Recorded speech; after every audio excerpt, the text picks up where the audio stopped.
माताओं एवं भक्तिमती कन्याओं, परमात्मा स्वरूप सद्गुरु महाराज की असीम अनुकंपा से हम सभी लोग सत्संग में उपस्थित हैं। मनीषियों ने, महापुरुषों ने सत्संग को बहुत तरह से समझाया है और कहा है सत्संग की बड़ी महिमा है। अगर कोई व्यक्ति अपने जीवन में सत्संग को अपनाता है तो निश्चित रूप से उनका कल्याण होता है, उनका भला होता है। हम लोगों के सद्गुरु महाराज महर्षि ब्रह्मंश जी महाराज सत्संग को दो भागों में बांटा है। सद्गुरु महाराज जी ने कहा, नित सत्संगति करो बनाई, अंतर बाहर द्वैविधि भाई, धर्म कथा बाहर सत्संगा, अंतर सत्संग ध्यान अभंगा। सद्गुरु महाराज जी कहते हैं दो प्रकार के सत्संग होते हैं, एक बाहरी सत्संग, दूसरा आंतरिक सत्संग। बाहर में धर्म की कथा होती है, कोई कहने वाले होते हैं, कोई सुनने वाले होते हैं, ये बाहरी सत्संग है। अभी हम लोग बाहरी सत्संग में बैठे हुए हैं, हम मंचासीन महात्मा कुछ कहने वाले हैं और आप लोग नीचे से सुनने वाले हैं। धर्म की चर्चा हो रही है, धर्म की कथा हो रही है, बाहरी सत्संग है। जब कोई गुरु से जुक्ति जानकर ध्यान करते हैं, ध्यान में मानस जप करते हैं, मानस ध्यान करते हैं, दृष्टि साधना करते हैं, नाद साधना करते हैं, ये आंतरिक सत्संग है। सद्गुरु महाराज जी ने कहा दोनों सत्संग की अलग अलग महिमा है। सत्संग की महिमा तो है, लेकिन दोनों प्रकार के सत्संग की महिमा अलग अलग है। बाहरी सत्संग की महिमा अलग है, आंतरिक सत्संग की महिमा अलग है। सज्जनों, अभी मैं आप लोगों को पहले बाहरी सत्संग की महिमा के संबंध में कुछ सुनाऊंगा, फिर बाद में आंतरिक सत्संग की महिमा के संबंध में भी कुछ सुनाऊंगा। आप सभी लोग दर्शित होकर के सुने। अभी हम लोग बाहरी सत्संग में बैठे हैं, इसकी क्या महिमा है वो स्वामी तुलसीदास जी महाराज ने अपनी वाणी में कहने की कृपा की है। ये बाहरी सत्संग चलता फिरता प्रयागराज है। प्रयागराज का मतलब सभी लोग समझ रहे हैं। प्रयागराज का मतलब होता है त्रिवेणी संगम, जहाँ पर तीन धाराओं का मिलन होता है, वहाँ उसको त्रिवेणी संगम कहा जाता है। तीन धाराओं का मिलन मतलब गंगा की धारा, जमुना की धारा और सरस्वती की धारा। सज्जनों, बाहर में गंगा, जमुना, सरस्वती की धारा का मिलन कहाँ पर हुआ? इलाहाबाद में, सभी लोग जानते हैं, जो उत्तर प्रदेश में।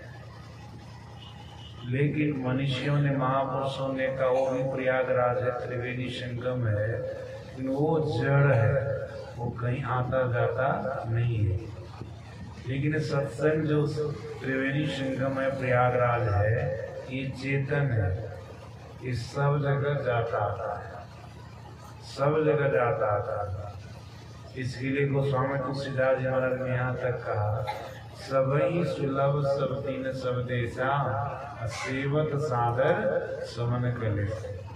वो स्वामी तुलसीदास जी महाराज कहते हैं सत्संग रूपी प्रयागराज त्रिवेणी संगम सबको सब दिन सब देशों में आसानी से मिल जाता है। जो आदर के साथ इसका सेवन करता है, सम्मान के साथ इसका सेवन करता है, उनके क्लेशों का नाश हो जाता है, उनके दुखों का नाश हो जाता है। लेकिन इलाहाबाद का प्रयागराज त्रिवेणी संगम कहीं आता जाता नहीं है, आता जाता नहीं है। सज्जनों, मनीषियों ने, महापुरुषों ने कहा है उस त्रिवेणी संगम में भी स्नान करने से पुण्य फल की प्राप्ति होती है, शरीर शुद्ध होता है, शरीर पवित्र होता है। लेकिन वहाँ का लाभ उठाने के लिए लोगों के पास में 3 चीजें चाहिए, समय, स्वास्थ्य और पैसा। 3 चीजों में से एक भी चीज की कमी होगी तो वहाँ का लाभ आप नहीं उठा सकते, क्योंकि वो तो एक जगह है ना, वहाँ आपको जाना पड़ेगा। जाने के लिए समय चाहिए, स्वास्थ्य बढ़िया चाहिए, रुपया पैसा चाहिए, फ्री में तो नहीं चाहिए, पैसा चाहिए। अगर पैसा है, स्वास्थ्य खराब है तो जा सकिएगा? स्वास्थ्य तो ठीक ठाक रहना चाहिए। पैसा है, स्वास्थ्य ठीक है, आपके पास समय नहीं तो जा सकिएगा वहाँ जाने के लिए तीनों का संयोग होना चाहिए, तो वहाँ का लाभ आप उठा सकते हैं। लेकिन गोस्वामी तुलसीदास जी महाराज कहते हैं ये सत्संग रूपी प्रयागराज त्रिवेणी संगम ऐसा है, सब ही सुलभ, सबके लिए सुलभ है। सब दिन सब देशा, सब दिन सब देशों में आसानी से ये सत्संग मिल जाता है। अगर इसमें कोई आ जाए न, उनको गंगा जमुना सरस्वती नदी में स्नान करने का पुण्य फल प्राप्त हो जाएगा। इसलिए प्राप्त हो जाएगा, यहाँ पर गंगा की धारा बह रही, जमुना की धारा बह रही, सरस्वती की धारा बह रही। जो पुराने सत्संगी हैं इस बात को सुनकर के उनको आश्चर्य नहीं लगेगा, दिन रात सुनते रहते हैं। लेकिन जो नए सत्संगी हैं, जो कभी सत्संग में नहीं आए, वो कहेंगे बाबा क्या बोल रहे हैं, यहाँ गंगा की धारा बह रही, जमुना की धारा बह रही, सरस्वती की धारा बह रही, तीनों धारा का नाम ले रहे हैं, लेकिन एक भी धारा यहाँ पर नहीं है। सही माने में जिसको हम आप गंगा जमुना सरस्वती की धारा समझते हैं, उसमें से तीनों में से एक भी यहाँ पर आ जाए तो हम लोग यहाँ पर बैठ सकेंगे? पानी में बह जाएंगे, तह जाएंगे, कोई रह सकेंगे? बाढ़ आ जाएगी यहाँ पर। सज्जनों याद रखिएगा, यहाँ पर पानी के रूप में गंगा जमुना सरस्वती की धारा नहीं बह रही है, वाणी के रूप में बह रही है। पानी के रूप में नहीं, वाणी के रूप में, इसलिए हम लोग बैठे हुए हैं।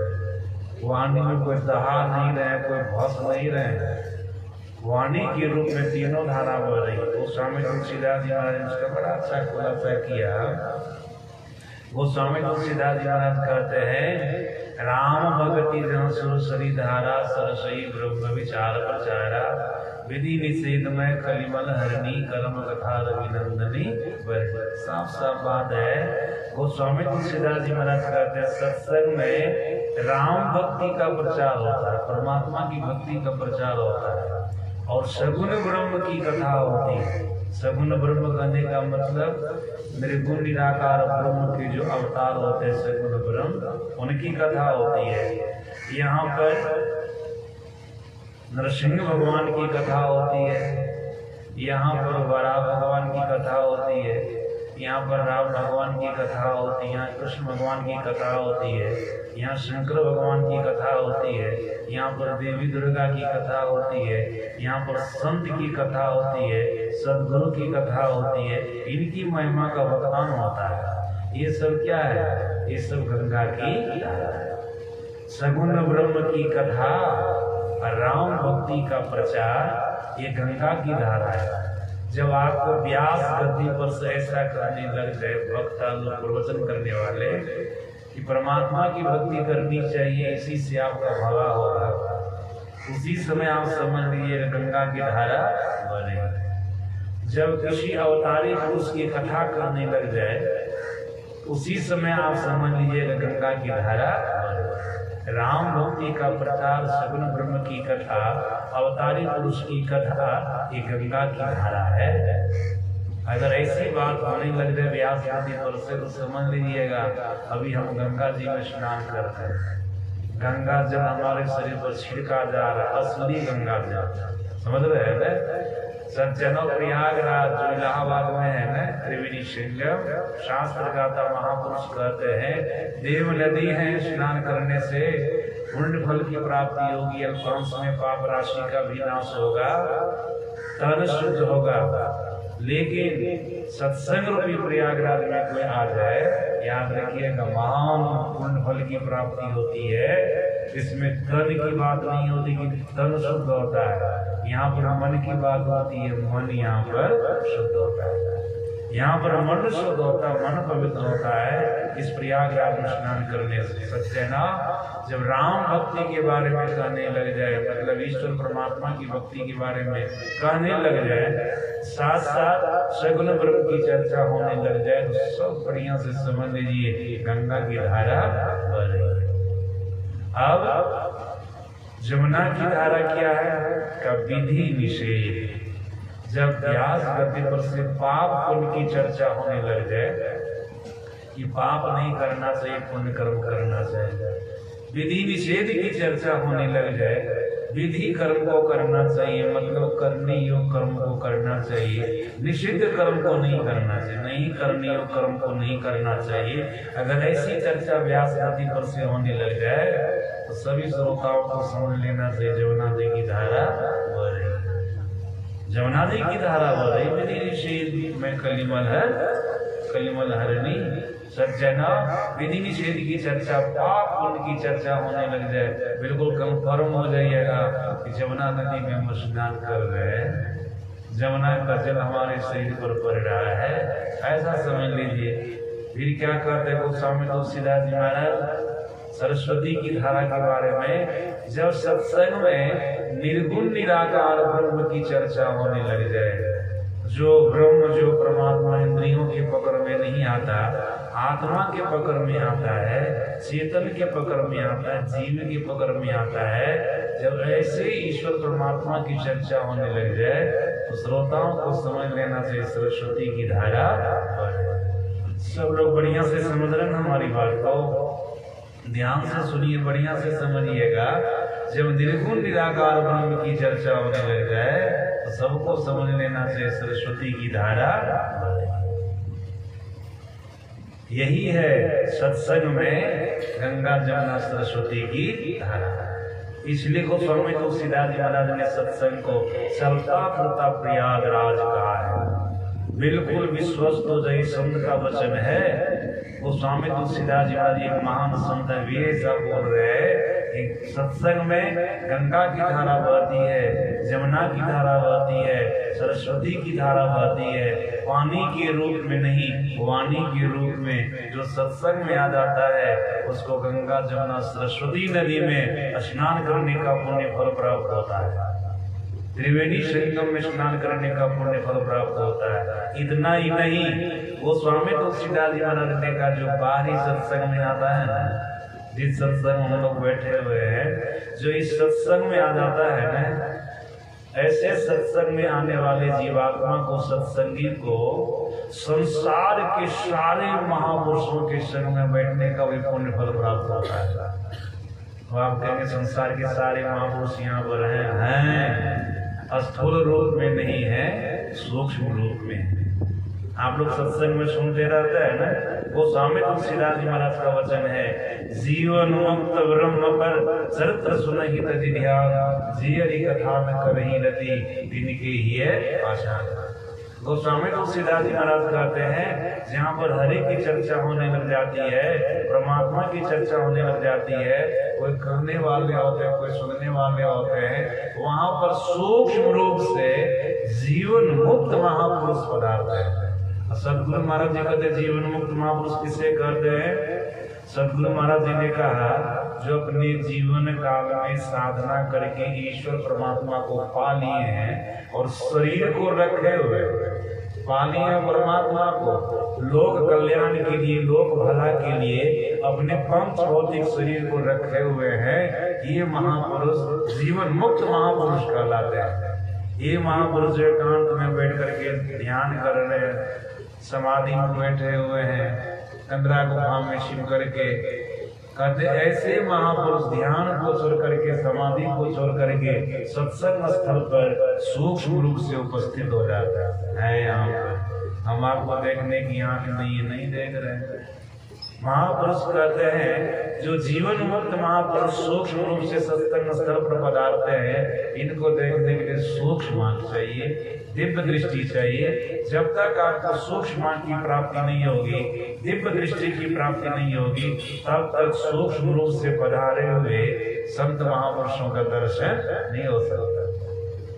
गुरु महाराज जी के प्रवचन में आप लोग कभी पढ़े होंगे और सुने होंगे, सदगुरु महाराज जी ने कहने की कृपा की, प्यारे लोगों, जिस सत्संग में हम लोग बैठे हुए हैं केवल हम ही लोग नहीं हैं। देख क्या इम्पोर्टेंट बात बोल रहे गुरु महाराज जी। क्या कहते गुरु महाराज जी, जिस सत्संग में हम लोग बैठे हुए हैं, यही बारी सत्संग, जिस सत्संग में हम लोग बैठे हुए हैं इसमें केवल हम ही लोग नहीं है, यहाँ पर वे महापुरुष भी हैं जो चले गए और हैं। गुरु महाराज दोनों तरह के महापुरुष का नाम ले लिए, बोले जो चले गए और हैं, दोनों प्रकार के महापुरुष यहाँ पर विराजमान है। सज्जनों जो है वो तो जीवन मुक्त महापुरुष हैं, और जो चले गए हैं वो ब्रह्मलीन महापुरुष है। जब किसी संत का शरीर छूट जाता तो उनके नाम में हम लोग क्या लगाते हैं? ब्रह्मलीन। और जब तक शरीर नहीं छूटता तब तक उनके नाम में ब्रह्मलीन लगाते हैं। भले ब्रह्म को प्राप्त किए महापुरुष है, लेकिन शरीर छोड़ने के बाद उनके नाम में ब्रह्मलीन नहीं लगाता। सदगुरु महाराज जी का जब शरीर था, स्थूल शरीर पे सदगुरु महाराज जी थे, संसार में विराजमान थे, स्थूल शरीर को लेकर के, तब तक सदगुरु महाराज जी के नाम में ब्रह्मलीन शब्द जुटा था। पुराने शब्द के सब लोग जानते हैं, गुरु महाराज जी का ब्रह्मलीन जुटा था? नहीं जुटा था। जब शरीर छूट गया था, स्थूल शरीर छूट गया था, उनके नाम में ब्रह्मलीन हो गए। ये परमात्मा में जाकर के मिल गए। सदगुरु महाराज जी कहते हैं, जो जीवन मुक्त महापुरुष परमात्मा को पाकर के संसार में है, वे तो सत्संग में आते ही हैं, और जो परमात्मा में जाकर के मिल गए शरीर को छोड़ करके, ये ब्रह्मलीन महापुरुष भी सत्संग में आकर के हरि की चर्चा सुनते हैं। कहते जो चले गए और हैं, दोनों प्रकार के संत यहाँ सत्संग में उपस्थित है। भले हम आपको देख देख आंख नहीं देख रहे हैं, सज्जनों हम आप संत के संग में बैठे हुए हैं। सदगुरु महाराज जी ने कहा, सत्संग सबको नहीं कहते हैं जी, संतों के संग को सत्संग कहते हैं। प्रकट रूप में संत लोग आ जाए या अप्रकट रूप में संत लोग आ जाए, जब तक उनका संग नहीं होगा तो सत्संग होगा। संतों के संग को सत्संग कहते हैं। हम लोग संतों के संग में बैठे हुए हैं, सत्संग में बैठे हुए हैं। सब लोग बढ़िया से याद रखिएगा, गर्मी तो बहुत लग रही, समय तो बहुत ज्यादा हो गया, लोग परेशान हो रहे, तब भी सत्संग तब थोड़ा मन को मार करके थोड़ी देर बैठ जाइए। मन को तो मारना ही पड़ता है। सब जगह घटिया काम को करने में मन बहुत लगता है, उत्साहित रहता है। अब बढ़िया काम करने लगेगा तो मन देगा छोड़ दे, हट जाए, ऐसा होता है। इसलिए थोड़ा मन को दबा के रखिएगा, बढ़िया होगा, बढ़िया होगा, अच्छा ही होगा, खराब नहीं होगा, घटिया नहीं होगा। आपके लिए आप भला का ही काम हो रहा है। जबरदस्ती भी रहिएगा तो आपके लिए सत्संग तब होगा, इससे आपका अंतःकरण पवित्र होगा, तो प्रभु का दर्शन होगा। क्योंकि वेद वाणी में ऐसा है, जब तक कोई सत्संग तब से अपने हृदय को पवित्र नहीं कर लेगा, तब तक उसको ब्रह्म की प्राप्ति नहीं होगी। पवित्रम विततम ब्रह्मणस्पते प्रभुर्गात्राणि पर्येखि विश्वतः अतप्त तनुर्न तदामो स्नुते श्रितास ईद्वरिन्तस्तत्समासः। ये वेदवाणी है। वेद भगवान कहते हैं, जब तक कोई सत्संग तब से अपने हृदय को पवित्र नहीं करेगा, तब तक उनको ब्रह्म की प्राप्ति नहीं होगी, परमात्मा की प्राप्ति नहीं होगी। तब कीजिए, अंतःकरण पवित्र होगा, एक दिन ब्रह्म का दर्शन होगा, ईश्वर का दर्शन होगा। जब उनका दर्शन हो जाएगा तो सब दुख छूट जाएगा। सज्जनों, मैं आपको ये दिखा रहा था, देखिए सत्संग क्या है। संतों के संग को सत्संग कहते हैं। जो संतों के संग में आ जाता है, उनके जीवन में घटना क्या घटती है। गोस्वामी तुलसीदास जी महाराज कहते हैं, संत संग अपवर करा कामी भव करपन, काई संत कवि को विदा श्रुति पुराण सद करत।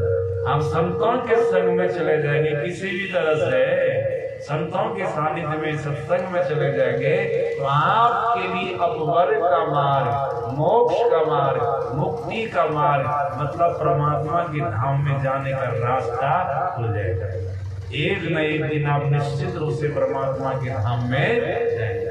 इसलिए तो सतगुरु महाराज जी ने कहा जो सत्संग के छोड़ को पकड़ के रखता है ना, आज न कल कभी न कभी उनको निश्चित रूप से मोक्ष मिलता है, मुक्ति मिलती है। ये सत्संग की विशेषता है। आप संतों के संग में आ गए, संतों के संग में आ गए, बहुत सारे फल मिलेंगे और साथ साथ आपके लिए मोक्ष का मार्ग, मुक्ति का मार्ग प्रशस्त हो जाएगा। और गुरु नानक देव जी महाराज ने बड़ा साफ साफ कहा, संत शरण जो जन पड़ा सो जन उदरनहार, असंत की निंदा नानका बहुरी बहुरी अवतार।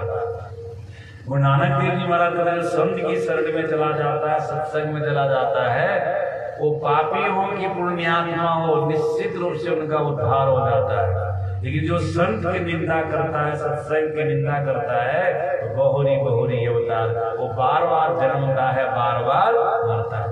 सज्जनों, हम आप संतों के संग में हैं, हम आप में से पापी हो कि पुण्यात्मा हो, निश्चित रूप से आज न कल कभी न कभी उद्धार होगा, कल्याण होगा। इसमें कोई संशय की बात नहीं है। संतवाणी के आधार पर मैं आपको बोल रहा हूँ, ये संत कहते हैं, संत की वाणी बतलाती है कि कोई भी जीव सत्संग में जाता है, उनका उद्धार होता है, उनका कल्याण होता है। सज्जन, और सुनिए, जहां पर जीवन मुक्त महापुरुष या ब्रह्मलीन महापुरुष सूक्ष्म रूप से या स्थूल रूप से विराजते हैं, वहां पर स्वर्ग के 3300 करोड़ देवी देवता भी आ गए।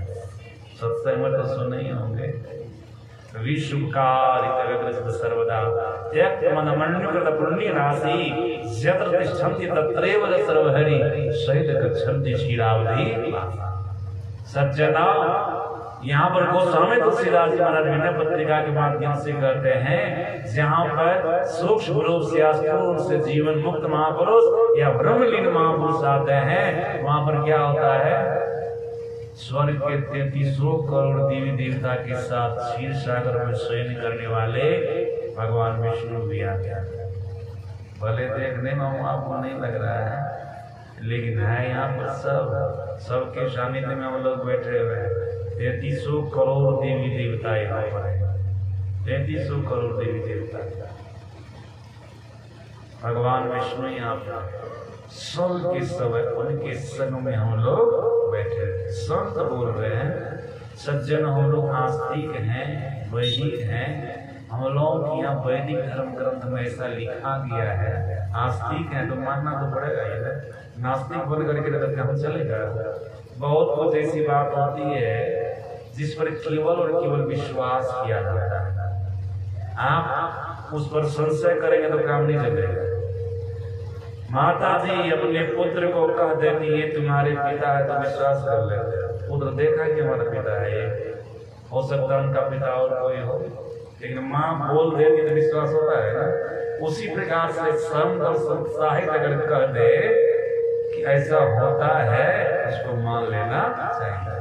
अब विश्वासों फलदायक, विश्वास कीजिएगा तो आपको फल मिलेगा, विश्वास नहीं कीजिएगा तो फल मिलने वाला नहीं। यहाँ सब है, दुनिया के सारे संत महापुरुष हैं, 3300 करोड़ देवी देवता है, ब्रह्मा विष्णु महेश सब यहाँ पर विराजमान है। हम आपको देखने की आंख नहीं देख रहे हैं, जिस संत महापुरुष को देखने की आंख देखिए और बोले। और सुनिए, आज जो संसार में कोई तीर्थ स्थल बना हुआ है, तो किसी न किसी संत महापुरुष के नाम पर, ऋषि मुनि के नाम पर या देवी देवता के नाम पर है ना तीर्थ स्थल। सज्जन, यहाँ पर सब आ गए सूक्ष्म रूप से।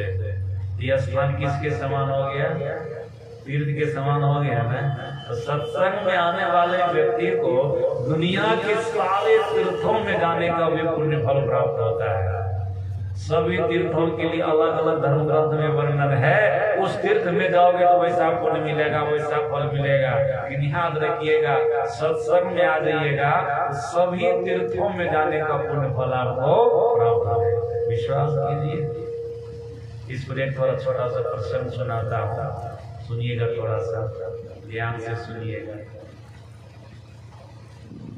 सतयुग का अंतिम चरण चल रहा था, सतयुग का अंतिम चरण चल रहा था। उस समय एक महान संत हो गए, बृहद तपा। संत का नाम था बृहत्तपा। उनके दो शिष्य थे, दीर्घतमा और पुण्यधामा। ये दोनों शिष्य गुरु के आश्रम में रहकर लगभग 100 वर्षों से सत्संग सुन रहे थे। एक दिन की बात है, पुण्यधामा गुरु के आश्रम से सत्संग सुन करके गुरु के आश्रम के बगल में उनका घर था, घर गए। संध्या का समय देखते क्या है, वहां पर 2 तीर्थ यात्री हैं। पूछते हैं, आप लोग यहाँ पर बैठे हैं कहाँ? हम लोग गंगा के प्रेमी हैं, तीर्थ करते हैं, पैदल चलते हैं, विशेष रूप से गंगा नदी के आसपास ही रहते हैं, बहुत दूर नहीं जाते हैं। उसी के जल का पान करते हैं, उसी में स्नान करते हैं। हम लोग तीर्थ यात्री हैं। संध्या हो गई, सोचे कि ठहरना है गांव में। गांव के किसी व्यक्ति के पास गए तो आप ही का घर बताए कि वहां जाकर के ठहर, सत्संगी न है। किसी लोग बता दिए सत्संगी है, चले जाइए उनके घर, तो आपके घर आ गए। रात में ठहरना है। सज्जनों, याद रखिएगा, दोनों तीर्थ यात्री को ये पुण्यधामा कहते हैं। दोनों का नाम था तीर्थ यात्री का धृतव्रत, ज्ञान सिंधु। बोले पुण्यधामा ठीक है, ठहरिए रात। इनको भी पता था कि अतिथि का सत्कार करना चाहिए। सत्संग सुने थे, अतिथि देवो, वो देवता के समान होते, उनका सत्कार करना चाहिए, उनका सम्मान करना। बोले ठहर जाइए। अर्घ्य पाद से उनका पूजन किया, देवता समझ करके अतिथि का अर्घ्य पाद से पूजन किया, बड़ा सम्मान किया, बड़ा आदर किया। रात में जो भी बना भोजन उनको कराए। गर्मी का मौसम था, अपनी पत्नी को कहा था पुण्यधामा पंखा लेकर के आओ। ये दोनों तीर्थ यात्री जब सेवन करने लगेंगे तो तू पंखा झेलना। अब पैदल चले, थक गए हैं। उनके बारी बारी से मैं पेड़ को दबा, दोनों तीर्थ यात्री के पेड़ को दबा। चलो, पत्नी को लेके गए, अपना भी गए। जब दोनों तीर्थ यात्री धृतव्रत ज्ञान सिंधु विश्राम करने लगे तो बारी बारी से पुण्यधामा दोनों का पैर दबाने लगे, सेवा करने लगे।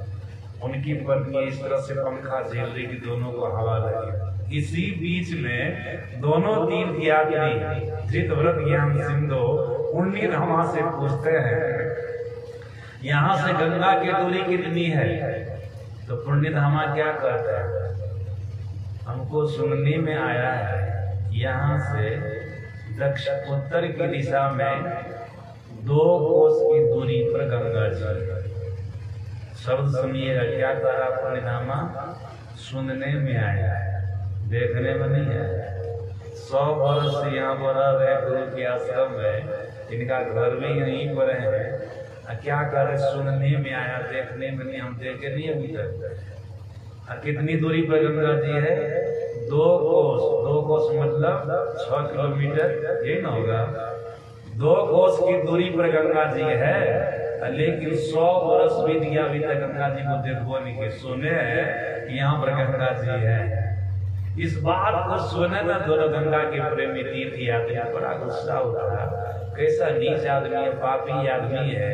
यहाँ से 2 कोस की दूरी पर उत्तर की दिशा में गंगा जी है, अभी तक ये गंगा स्नान भी नहीं किया है। कैसा पापी है, गंगा को देखा भी नहीं है, गंगा जल का पान भी नहीं किया है। जबकि धर्म ग्रंथ गाता महापुरुष कहते हैं, हजारों कोस से अगर हर हर गंगे करके कोई आवे, गंगा पाप खत्म हो जाता है। ये बगल में रह करके गंगा स्नान नहीं किया, सज्जनों क्यों नहीं किया, समझ रहे ना? ओ पुण्यधामा बढ़िया से समझ गया थे कि सत्संग में जाने वाले व्यक्ति को संसार की सारी देव नदियों में स्नान करने का पूर्ण फल प्राप्त होता है, दुनिया के सारे तीर्थों में जाने का पूर्ण फल प्राप्त होता है। अब सत्संग कर रहे हैं, अब हमको भटकना नहीं है। जहां तहां तीर्थ में नहीं जाना है, जहां तहां देव नदियों में जाकर के स्नान नहीं करना है, सब फल तो यही मिलता है। सत्संग में रहने वाले को सारे सत्कर्मों का फल मिलता है। तो हम कहाँ भटकने के लिए जाएं? इसलिए कहीं पर ये नहीं गए थे, केवल सत्संग किए थे। यही बारी सत्संग जिसमें हम आप बैठे हुए हैं ना, केवल यही सत्संग वो किए थे। इसलिए उनको पता नहीं था सत्संग में गए तो सब फल की प्राप्ति हो गई, तो बाहर भटकने की जरूरत हमको नहीं है। वो नहीं गए थे। सज्जनों बड़ा गुस्सा उठा, दोनों तीर्थ यात्री को भला बुरा कहा, गाली गलौज दे दिया। उसी समय वो सामान उठ पाता है, कहते तुम्हारे जैसे पापी के घर में हमको ठहरना नहीं है, अब हम चल रहे हैं। दोनों तीर्थ यात्री वहां से रास्ते में निकल गए। अब पता तो चल गया कि उत्तर की दिशा में गंगा जी है, अब 2 कोस की दूरी पर है। चलो वहीं पर गंगा नदी के तट पर विश्राम करेंगे, प्रातः काल होगा, स्नान करेंगे, जलपान करेंगे। इस ख्याल से निकल गए। याद रखिए, जब ये दोनों तीर्थ यात्री गंगा नदी के तट पर गए न, गंगा नदी तो है लेकिन नदी में एक चुरूर भी जल नहीं है, पानी नहीं है। गंगा नदी है लेकिन गंगा नदी में पानी नहीं है, जल नहीं, गंगा जल नहीं है। देखा दोनों तीर्थ यात्री, गंगा नदी तो यही है, पानी क्यों नहीं है, गंगा जल क्यों नहीं है? सज्जन याद रखिएगा, वो तीर्थ यात्री गंगोत्री से लेकर के गंगा सागर तक गया, गंगा नदी के तटे पर होकर के, लेकिन कहीं उनको गंगा जल दिखाई नहीं दिया, पानी दिखाई नहीं दिया। तब लौट करके काशी बनारस आया। क्यों आया? सोचा कि भोलेनाथ की नगरी है काशी, ये बनारस, वहां पर भोलेनाथ रहते हैं। गंगा निकली है कहाँ से? भोलेनाथ की जटा से। तो वहां जाते हैं, भगवान शंकर तो अवधर दानी है, उनकी स्तुति करेंगे, प्रसन्न हो जाएंगे, प्रगट रूप में आकर के दर्शन देंगे। तो पूछेंगे क्या आपकी जटा में गंगा जी नहीं है? वो धरती पर नहीं आ रही, तो पता चल जाएगा है कि नहीं है।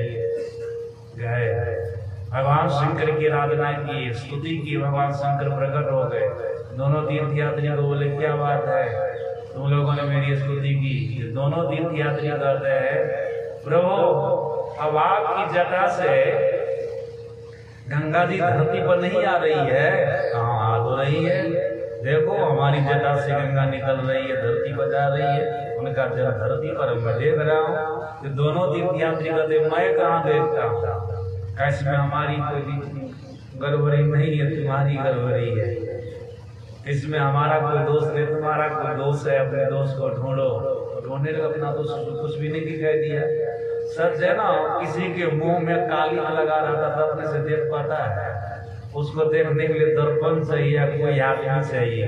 उसी प्रकार से कोई पापी पाप कर रहा हो तो उसको पता चलता है कि हम पाप करते हैं। और जब सत्संग रूपी दर्पण के पास आता है ना, और जब यहाँ से कहा जाता है कि ये कर्म करना पाप है, तो उसको पाप दिखता है। पहले पाप तो नहीं दिखेगा, पहले पाप नहीं दिखता है। सज्जन उसको अपना दोष नहीं दिख रहा है। इतना कहा करके भगवान शंकर अंतर्धान हो गए। तब वो माता गंगा की स्तुति करते, माता गंगा प्रकट हो गई। माता गंगा से पूछते हैं दोनों तीर्थ यात्री, माता जी तुम्हारा जल कहाँ चला गया? जल तो धरती पर है, दिखता कहाँ? तुमसे अपराध हुआ है। अपराध दिखाने वाला कोई होगा ना?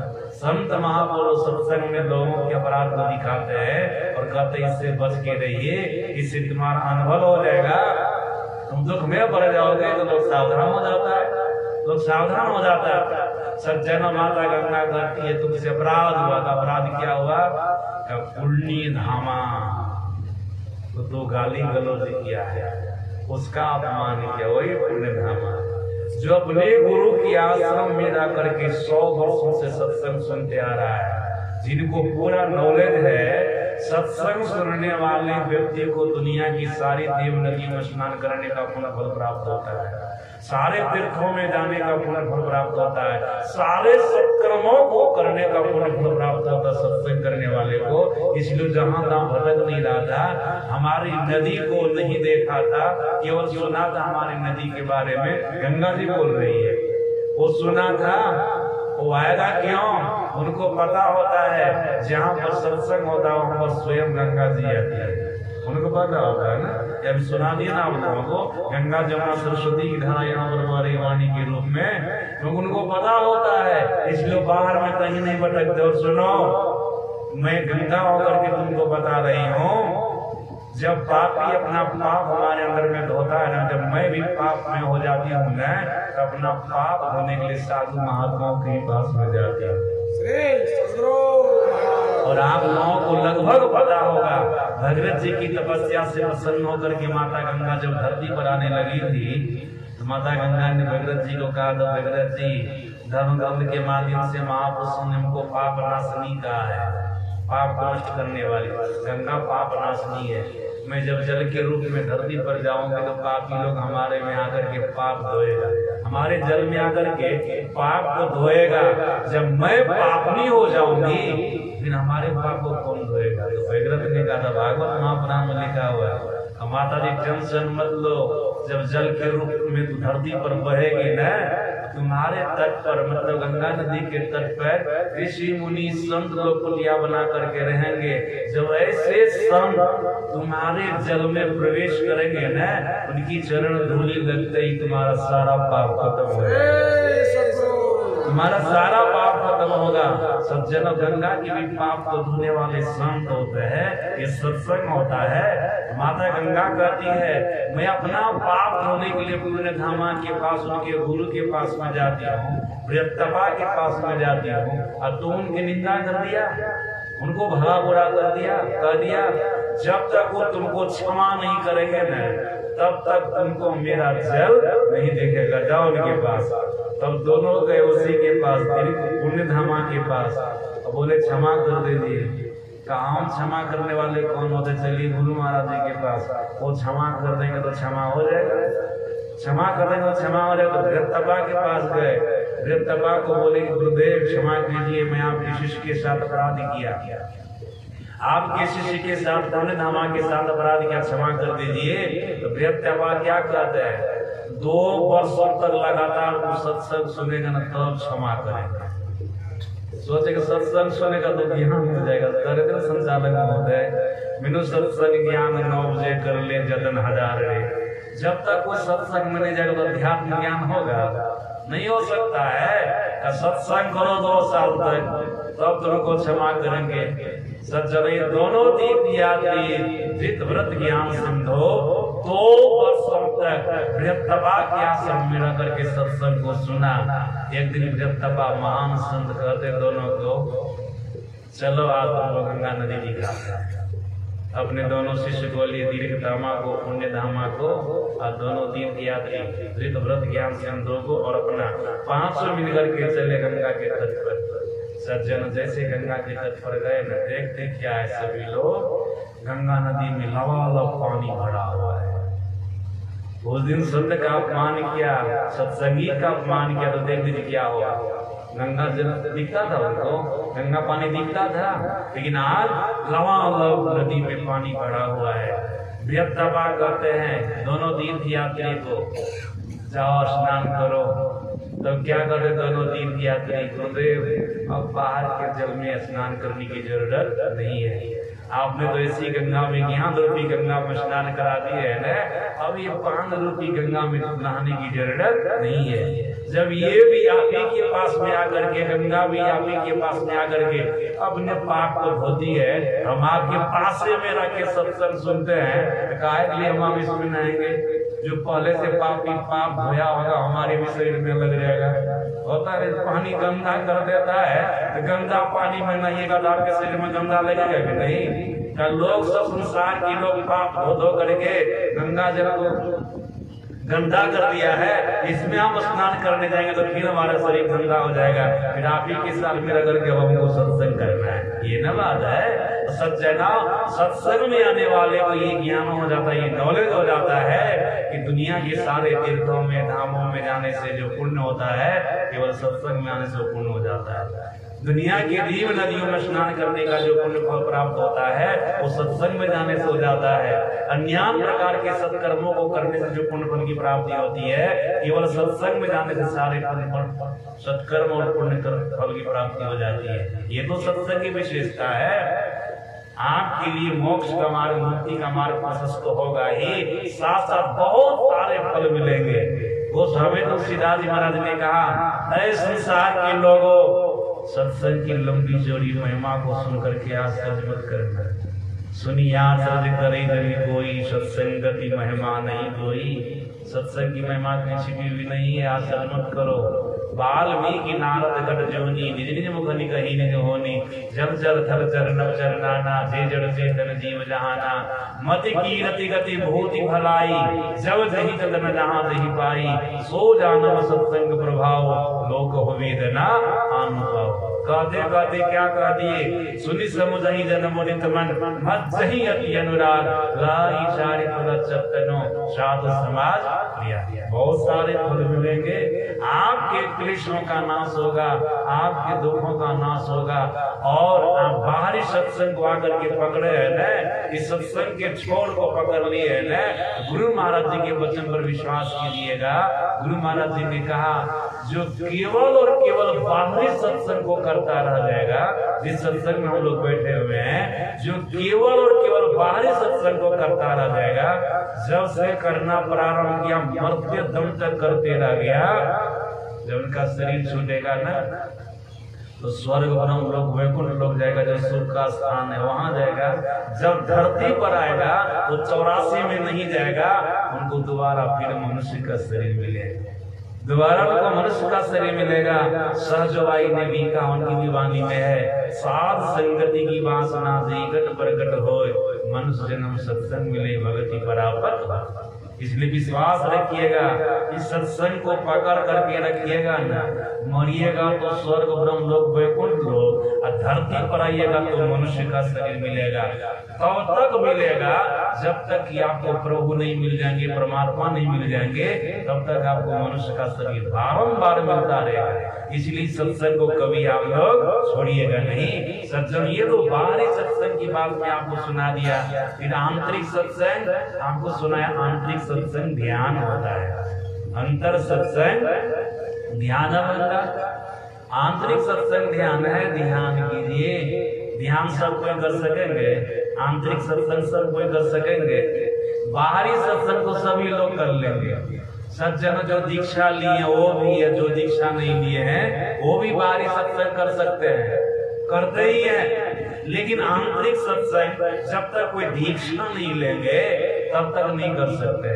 आंतरिक सत्संग ध्यान है, जो दीक्षा लेते वे ही करते हैं। और ध्यान में आपने सुनाए ना क्या क्या करना पड़ता है। मानव ध्यान, दृष्टि साधन, सज्जन 3 साधन तो पहले बताते हैं हम लोग, यहाँ तो पहले किया जाता है, बाद में चौथा साधन है सब साधन, इसका भी अभ्यास होता है। ये सब आंतरिक सत्संग के अंतर्गत आता है।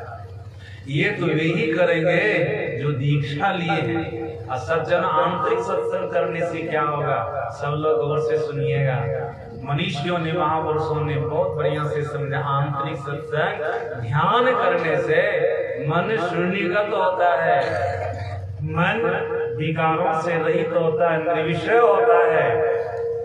आंतरिक सत्संग ध्यान करने से जीव कर्म के बंधन से छूटता है, जीव माया के बंधन से छूटता है, जीव शरीर और संसार के बंधन से छूटता है, जीव वासना के बंधन से छूटता है। आंतरिक सत्संग करने से, ध्यान कर, सबका एक एक खुलासा करूंगा तो बहुत सब इधर तेजी में प्रवचन कर रहे हैं, जबकि इतना तेजी में प्रवचन नहीं बोलते, बहुत धीरे धीरे बोलते। आप लोगों को अनुभव होगा, हम धीरे धीरे, लेकिन समय बहुत ज्यादा हो गया। कहना में कुछ है, व्यवस्था की यहाँ है, तो कुछ तो बोलना पड़ेगा ना, इसलिए थोड़ा सा समय लगा दिए। इतनी व्यवस्था, इतना खर्च, तो कुछ तो करना पड़ेगा ना, इस समय लगाना ही ना पड़ेगा, इसलिए लगा है। कुछ आप लोगों को सुना रहे हैं, सज्जनों सुनिए। आंतरिक सत्संग से क्या क्या होता है। आंतरिक सत्संग करने वाले जीव अपने आप को काल के मुंह से निकाल लेता है। हम लोग काल के मुंह में पड़े हुए, इसका अनुभव कोई करेंगे। इसके मर्म को संत मत के सत्संगी बढ़िया से जानते हैं, क्योंकि सत्संग सुनते रहते हैं, उनको पता होता है। लेकिन जो सत्संगी नहीं है वो सुनेंगे ना, बाबा बोल रहे कि हम लोग काल के मुंह में पड़े, तो काल के मुंह में सब लोग यहाँ पर जितने हैं ना, सब संसार के सभी प्राणी हैं, सभी जीव काल के मुंह में पड़े हुए हैं। सदगुरु महाराज जी ने काल को बहुत बढ़िया समझाया। देखो काल क्या है। सदगुरु महाराज जी ने कहा काल कहते हैं समय। समय के अंदर सब लोग है कि नहीं? समय से बाहर कोई है? जब हम लोगों का जन्म हुआ था उस समय भी कोई ना कोई समय था, और इतने बड़े हो गए तो समय के अंदर ही बड़े हुए हैं, और अभी जो है अभी भी समय के अंदर ही है। समय ये काल कहते समय को, समय ये काल है, इसके अंदर हम आप पड़े हुए हैं। शास्त्र कहता, महापुरुष कहते हैं जो समय के अंदर मतलब काल के मुंह में रखकर, काल के अंदर रखकर अपने शरीर का परित्याग करता है तो उसकी दुर्गति हो जाती है, वो मर करके नरक में चला जाता है। लेकिन ध्यान करके जो अपने आप को समय से बाहर कर लिया, काल के मुंह से निकाल दिया, उनकी दुर्गति नहीं होती, उनकी सदगति होती है, उनका कल्याण होता है। जब वो शरीर का परित्याग करता तो ब्रह्मलीन हो जाता है, परमात्मा को पा लेता है, उनका भला हो जाता है। स्वामी ब्रह्मानंद जी महाराज ने भी कहा, जिमी दूध के मदन से निषद है, जतन से तिमी ध्यान की लगन से पर ब्रह्म ले। ध्यान करेंगे, आंतरिक सत्संग करेंगे, आपको ब्रह्म का दर्शन होगा, परमात्मा का दर्शन होगा। सज्जन ध्यान करने वाला, आंतरिक सत्संग करने वाला जीव ईश्वर को पाता, परमात्मा को पाता। और जो ईश्वर को पालेगा, परमात्मा को पालेगा, उसका जन्म मरण होगा, उनका जन्म मरण नहीं होगा। ये अपने आप को काल के मुंह से निकाल करके गए हैं, ईश्वर परमात्मा मिला दिए हैं। न इसका जन्म होगा न इसका मरण होगा। ये जन्म मरण के चक्कर से छूट जाते हैं। सज्जना, ये कोई बनावटी बात नहीं है, ये स्वयं यमराज ने नचिकेता को कहा था। क्या कहा था?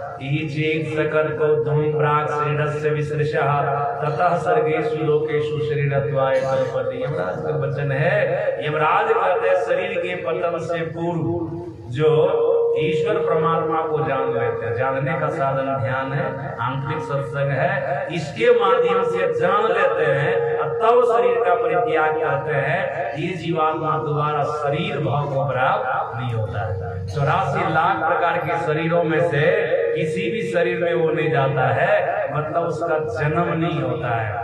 सज्जनों, जब जन्म नहीं होगा तो मरण होगा, मरण भी नहीं होगा। इसका मतलब हुआ परमात्मा को जानने वाला जीवात्मा जन्म मरण के चक्र से छूट जाता है। आंतरिक सत्संग करना चाहिए, ध्यान करना चाहिए। ये तो तब करेंगे जब गुरु से दीक्षा लेंगे, गुरु की शरण में जाएंगे। और आप लोग पाठ में सुन रहे थे ना, वेद भगवान 2 मंत्रों के माध्यम से बाहरी सत्संग और आंतरिक सत्संग दोनों सत्संग का वर्णन किया है, दोनों सत्संग का वर्णन किया। सज्जनों, पुराने सत्संगी तो तुरंत समझते हैं, उनके दिमाग में तुरंत बात सेट कर जाती है। लेकिन जो सत्संगी नहीं है या नए लोग हैं, उनको थोड़ा समझने में दिक्कत होगी, उनको थोड़ा समझने में दिक्कत होगी। सज्जनों, पुराने सत्संग तो इतना सत्संग सुने हैं ना, इतना सत्संग सुने हैं ना, हम जो बात कहना चाहते हो पहले उस बात को जान जाते हैं कि बाबा ये बोलना चाह रहे हैं, ऐसा कहना चाह रहे हैं। क्योंकि सत्संग सुनते सुनते प्रौढ़ हो गए। लेकिन सर्वसाधारण के लिए, सबों के लिए बात नहीं है। जो सब दिन सत्संग नहीं करते, जो कभी कभी सत्संग करते, जो कभी एवे नहीं किए, फर्स्ट वाला है, वो समझ नहीं सकते हैं। सज्जनों, वेदवाणी में 2 वेदवाणी का यहाँ पर पाठ हुआ, उसके बाद उपनिषदवाणी का पाठ है, संतवाणी का पाठ है। सबका खुलासा करना तो मुश्किल है। बड़े बड़े भारती महादेव समीस का पाठ होता है, जिलादेव समीस का पाठ होता है, लेकिन देखिएगा सभी पाठ की व्याख्या हो पाती है। ये तो छोटे मोटे सत्संग है, छोटी मोटी व्यवस्था के अंदर खत्म हो जाता है।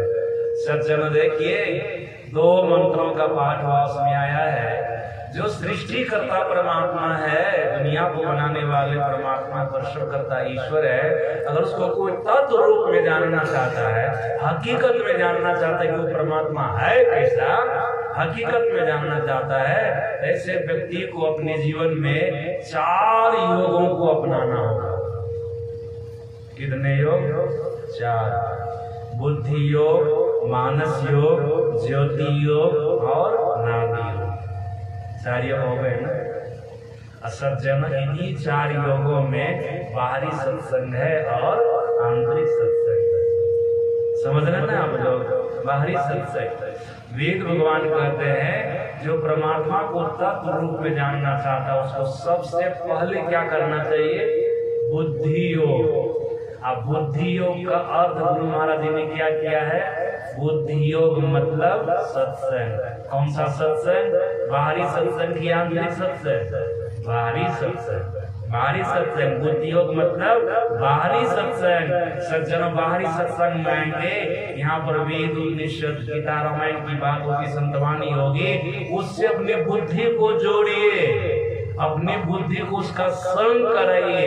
ये हो गया बुद्धि योग मतलब सत्संग। सच में ऐसा करने से होगा क्या? ऐसा करने से आपकी बुद्धि परिमार्जित होगी।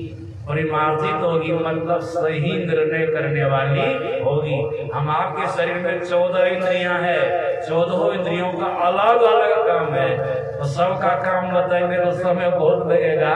सभी लोग लगभग जानते हैं, सभी इंद्रियों कर्म इंद्रियों से कर्म करते हैं, ज्ञान इंद्रियों से ज्ञान करते हैं। ज्ञान का काम होता है सज्जनों भीतर की 4 इंद्रियां हैं, उसका भी अपना अपना काम है। उसमें से बुद्धि का काम क्या है? पुराने सत्संगी तो जानते हैं, हमें बताइए तो बुद्धि का काम क्या है? निर्णय करना। निर्णय करना। अभी जो हम सब लोग सत्संग में आए हैं, किसके निर्णय पर आए हैं? बुद्धि ने निर्णय किया। आपकी बुद्धि परिमार्जित है, सत्संग को सुनते हैं, या आपकी बुद्धि शास्त्र की होगी? नहीं भी कभी सत्संग में आए, जन्म जन्म के संस्कार सुन रहे थे ना बच्चा, आज बच्चा का अन्नप्राशन हो रहा है। ये ऐसा संस्कारी बच्चा कि जन्म लिए 6 महीने के अंदर या 6 महीने में 6 महीना पूरा हुआ, 6 महीने में करा लेते हैं अन्नप्राशन लोग। 6 महीना पूरा हुआ कि घर में सत्संगो करा रहा है, उसी के नाम पर सत्संग हो रहा है।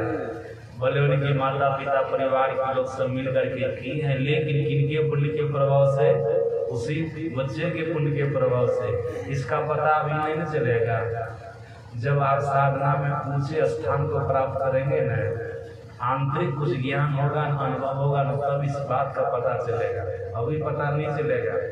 यात्री लोग हवाई जहाज में यात्रा कर पता चलता हम कितना दूर पर है, कितना यात्रा कर चुके हैं, नहीं। उसमें बताने वाले लोग होते हैं, बताते रहते हैं जहाज की ऊंचाई है, इतना स्पीड में जहाज चल रहा है और यहाँ पहुंच गए। सच्चा ना उसी प्रकार से याद रहे, साधना करते करते ऊंचा हो जाएंगे ना, तब आपको अपने से अनुभव होगा। नहीं तो साधु महात्मा बताएंगे नहीं, आप जो साधना कर रहे हैं ना, आपकी यात्रा हो रही है। उसी प्रकार से बच्चे के पुण्य की बात आप तब जानेंगे जब आपकी साधना ऊंची हो जाएगी। हाँ, इसी के चलते यहाँ पर सत्संग हुआ। और सुन रहे थे ना, सुन रहे थे कैसे संस्कारी बच्चा आते आते माँ बाप को दीक्षा दिला दिया ना, माँ तो बैठी पिताजी बैठे, बच्चा क्या दोनों दीक्षा ले ली। कैसा संस्कारी है। ये सब लोग कहेंगे हम तो अपने मन से नहीं लिए हैं, बच्चा हम लोग क्या दिलाएगा। ऐसे थोड़े ले लिए, उन्हीं का कुछ है तब लिए, पहले कहीं नहीं लिए। होता है ना, पहले लेते तब समझते आपका अपना कुछ था। अभी तो बच्चे का माना जाएगा ना, अभी वो संस्कारी बच्चा। सज्जन याद रखिएगा, अभी जो हम आप यहाँ पर आए हैं ना, किसके कहने पर? बुद्धि के कहने पर। बुद्धि ने निर्णय दिया कि जाओ सत्संग में, इसी में जाने से तुम्हारा कल्याण होगा। आ गए, बुद्धि सही निर्णय दी। अगर यही बुद्धि का ताश खेलो, जुआ खेलो, गलत काम करो, गलत निर्णय दी, वो बुद्धि परिमार्जित नहीं है। ये बुद्धि तो आपको गड्ढा में गिरा देगी। लेकिन अभी जो साधना की बुद्धि है ना, संस्कारी बुद्धि है ना, जो अच्छा निर्णय दी है, आए संत महापुरुषों के कल्याणकारी वचनों को सुन रहे हैं, सत्संग सुन रहे हैं, संत भगवंत की वाणी को सुन रहे हैं, साधु महात्माओं का दर्शन कर रहे हैं, एक दूसरे सत्संगियों का दर्शन कर रहे हैं, सबकी नैसर्गिक हवा को ले रहे हैं। कमजोर पार्टी भी ये सत्संगी, बढ़िया सत्संगी के नैसर्गिक हवा को ले रहे हैं।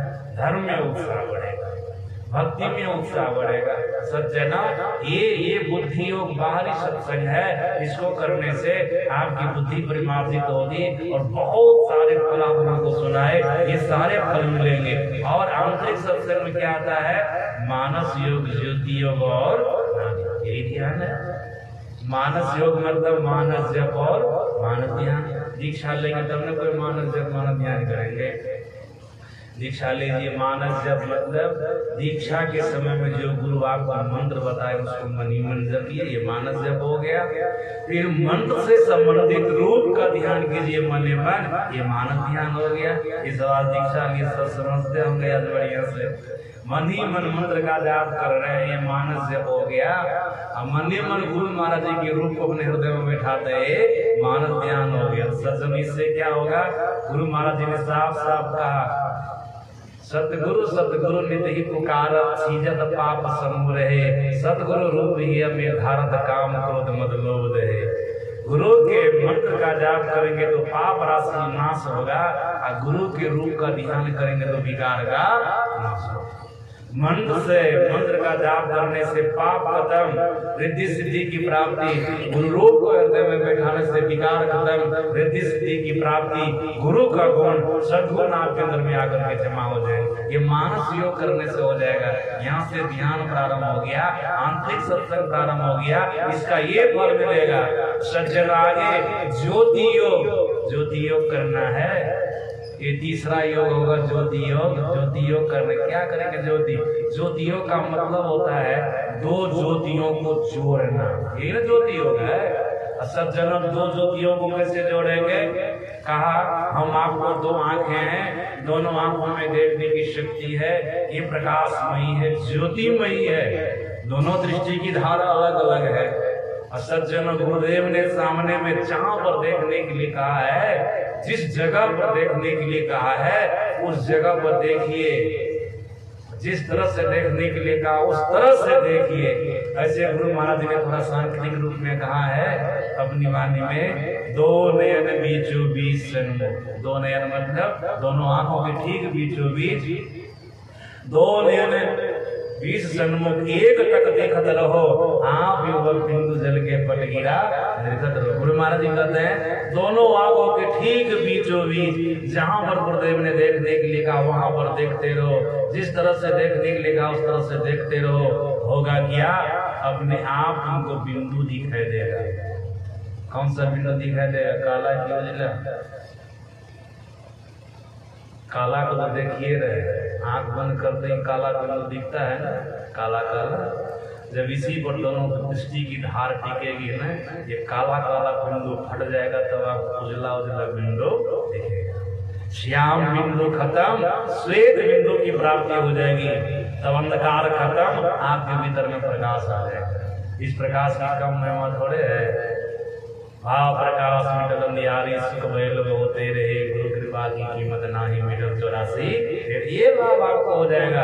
और इसी प्रकाश में आप संपूर्ण ब्रह्मांड को देखिएगा, 3300 करोड़ देवी देवता को देखिएगा।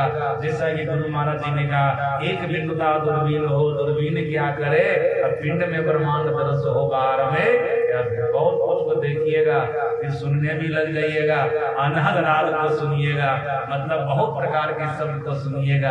अब आपको नाद योग करने की जरूरत है, शब्द योग करने की जरूरत है, नादान संधान का अभ्यास करने की जरूरत है। इस समय फिर आपको दीक्षा लेना पड़ेगा। आज हम दीक्षा बताएं, दोनों को बता दिए कि 3 साधन तो भी बता दिए, मानस जप, मानस ध्यान, दृष्टि साधन, ये तो बता दिए। चौथा साधन बाद में बताएंगे, चौथा साधन तो बाद में बताया जाता है। यही चौथा साधन शब्द साधन है। जब प्रकाश में जाकर के बहुत प्रकार के शब्दों को सुनने लग जाइएगा, तब इस साधन की जरूरत पड़ेगी। भले जानकारी के लिए लोग पहले भी दीक्षा ले लेते हैं, जान लेते हैं, लेकिन करना तो तभी पड़ता जब कोई प्रकाश में जाते हैं।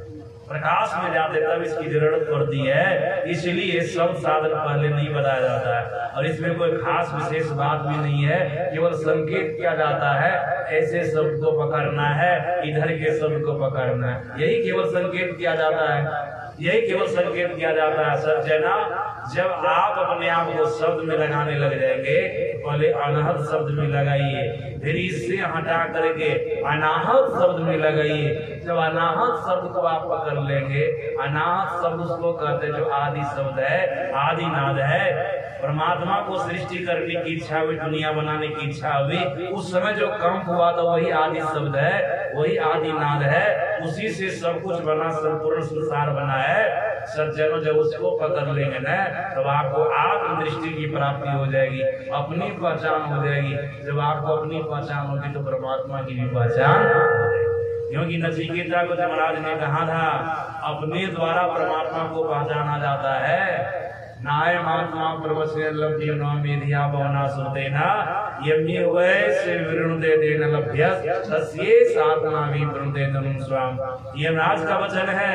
क्या कहते हैं यमराज को प्रवचन करके परमात्मा को नहीं जान सकता, प्रवचन को सुन करके हकीकत में परमात्मा को नहीं जान सकता, प्रवचन को याद करके कोई परमात्मा को नहीं जान सकता। जो अपनी पहचान कर लिया है ना अपने द्वारा वो परमात्मा को पहचानेगा।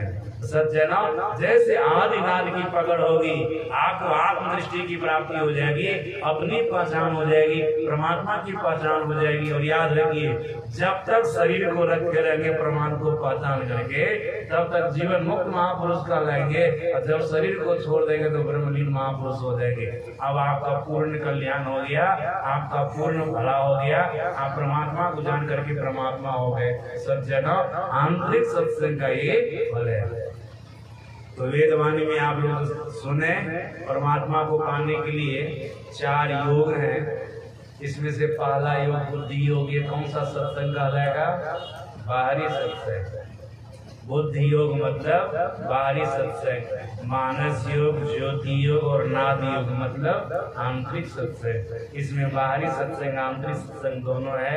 सज्जनों गुरु से जुक्ति जानकर और हम आप बाहरी सत्संग करते रहे, आंतरिक सत्संग करते रहे, निश्चित रूप से एक दिन हम आपका भला होगा, हम आपका कल्याण होगा।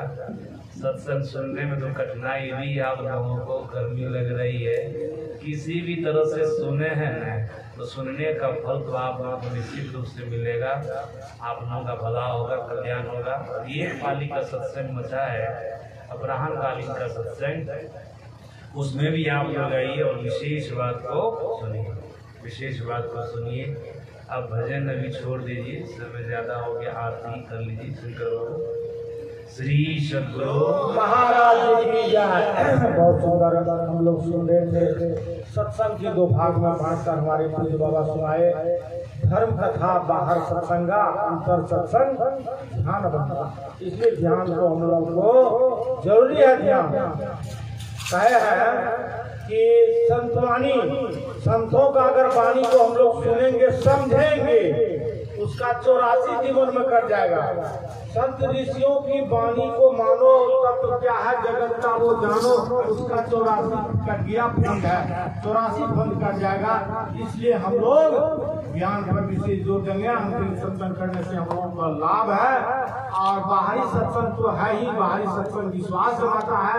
कहा विश्वास से हम लोग करेंगे, संतों का कहा हुआ बात को विश्वास से करेंगे। एक ईश्वर पर अचल विश्वास को अचल विश्वास भरोसा तथा अपने अंतर में उनकी प्राप्ति का दृढ़ निश्चय रखना।